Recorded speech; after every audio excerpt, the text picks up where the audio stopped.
Dans cette vidéo, je vais vous montrer l'enveloppé double hamac qui est en fait une variante de l'enveloppé croisé mais adaptée aux écharpes tricotées. Les écharpes tricotées, c'est ces écharpes hyper élastiques, qu'elles soient dans la longueur et la largeur ou que dans l'une des deux. Donc voilà, le début de l'enveloppé double hamac, c'est le même que l'enveloppé croisé. On met l'étiquette qui est au milieu de l'écharpe, au milieu de notre poitrine. On récupère un des pans qu'on va passer dans son dos sur l'épaule opposée. Hop. Et on fait pareil de l'autre côté avec le deuxième. Le début est vraiment identique. À ce moment-là, on rassemble bien l'écharpe en corde sur nos épaules. Donc vraiment, hop, 2 cordes sur les épaules. On vient créer une corde avec la poche qu'on met à peu près sous notre poitrine. Et on vient serrer un coup parce que là, elle est très lâche. Hop.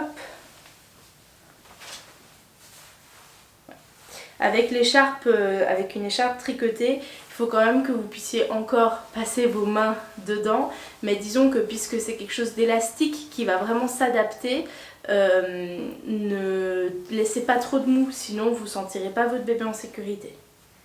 Et là, on va récupérer le bébé. Donc, vous prenez votre bébé bien contre vous, vous le maintenez bien d'une main et vous pouvez vous aider de tout votre avant-bras ou au contraire mettre votre bébé très haut et de vous aider aussi de votre tête, juste de votre bras. Voilà, c'est comme vous le sentez. Et vous allez passer la main à l'intérieur de l'écharpe, c'est-à-dire que vous allez vraiment venir longer votre ventre, hop, vous ressortez la main et la main vient récupérer, hop, les petits pieds du bébé. On met toute la corde au creux du genou du bébé et on vient bien l'asseoir accroupir. C'est une étape qui peut toujours être longue, on laisse le temps au bébé de se détendre, on lui propose ses mains près du visage, près de sa bouche même pour être précis, et on peut bien le bercer jusqu'à ce qu'on sente qu'il se relâche, qu'il se laisse aller, que petit à petit son dos se fait rond et que ses fesses tombent en fait un petit peu au-dessus de la corde ici, quoi.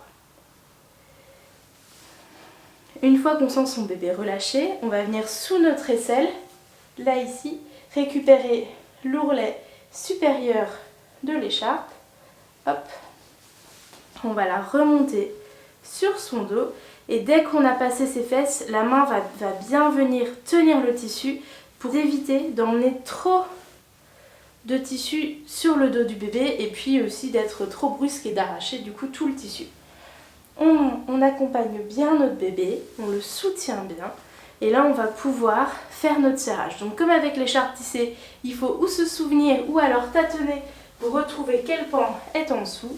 Donc chez moi c'est celui-ci. Contrairement à l'écharpe tissée, c'est très rapide à serrer puisque là il s'agit seulement de tirer et de ramener. Voilà. On coince entre ses jambes. Donc ou on coince en restant le dos droit pour pas que la tête de notre bébé parte en arrière, ou on descend en maintenant sa tête. Et on fait pareil de l'autre côté. Voilà, vous devez serrer de sorte à sentir votre enfant en sécurité, mais ne le plaquez pas trop, sinon vous n'arriverez pas à réaliser la suite du nouage. Donc ensuite on vient avec les pans de chaque côté du bébé, on vient croiser sous ses fesses. On repasse sur le creux de ses genoux, là on est obligé avec l'écharpe tricotée, on vient dans le dos, on croise et parce qu'il nous reste beaucoup de longueur et qu'on peut en profiter pour enserrer le bassin, on va le faire, on va venir hop sur les côtés, sur les hanches et faire le double nœud loin des pieds du bébé. On peut le faire sur le côté plutôt que vraiment juste sur l'avant. Donc là on a un enveloppé croisé comme en écharpe tissée, sauf que c'est pas du tout sécuritaire en écharpe tricotée, l'écharpe est hyper élastique, le bébé il peut basculer à tout moment. Donc on va déployer nos pans ici, donc nos hamacs. Donc on commence toujours par celui qui est en dessous, donc on le repère au toucher où on s'en souvient.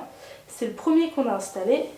On va venir déployer un petit peu sur notre épaule, on peut le faire de chaque côté pour être symétrique dès le départ. Et ensuite on va venir chercher à l'intérieur de l'écharpe, donc passez la main à l'intérieur et vous allez chercher l'ourlet le plus loin de vous. Et hop, vous le tirez. Et là, vous vous retrouvez à remonter, hop, juste le hamac sur le dos du bébé. Et là, vous remontez bien le long de votre aisselle. Vous pouvez faire la même chose de l'autre côté. Donc il y a une autre façon de faire. Je vous la montre aussi.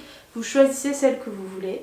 Vous pouvez aussi choisir de déployer, hop, la poche ici, jusqu'à sous l'aisselle, de remonter bien haut et d'arriver ici, de faire la volte fermée. Donc plutôt que d'aller chercher l'ourlet opposé comme on a fait avant, on va venir à ce moment-là ici chercher l'ourlet de la nuque qui est ici. Donc on prend sa main, on passe à l'intérieur, on récupère ici l'ourlet de la nuque qu'on ressort sur l'extérieur. Hop, et voilà. La volte est faite, donc dans tous les cas, les voies aériennes là, du bébé sont bien dégagées. Il a bien 3 couches de tissu sur son dos. Certes, les couches alternent de sens, ça n'a pas vraiment d'importance. Hein. Les écharpes tricotées comme les tissés peuvent être utilisées dans leurs deux sens, même si on a un petit peu plus beau que l'autre. Parce que là, sur la tricotée, on voit le tricot. Voilà. Et là, le nouage est réalisé, il y a un bon niveau de serrage. Si on venait à manquer de serrage à cette étape-là, c'est-à-dire qu'on ne sentait pas le bébé assez maintenu, pas assez collé contre nous, on pourrait tout à fait défaire le nœud ici. Hop, bon là il faut quand même garder la tension, donc on vient bien chercher la croix ici. Et c'est ici qu'on revient resserrer un petit peu, finalement presque en pli par pli, alors pas complètement, hein, mais on vient bien, hop, chercher ici et on ramène pour resserrer. Et on peut refaire le double nœud là ou passer ici au creux des genoux du bébé. C'est vraiment comme on préfère et comme on en a besoin.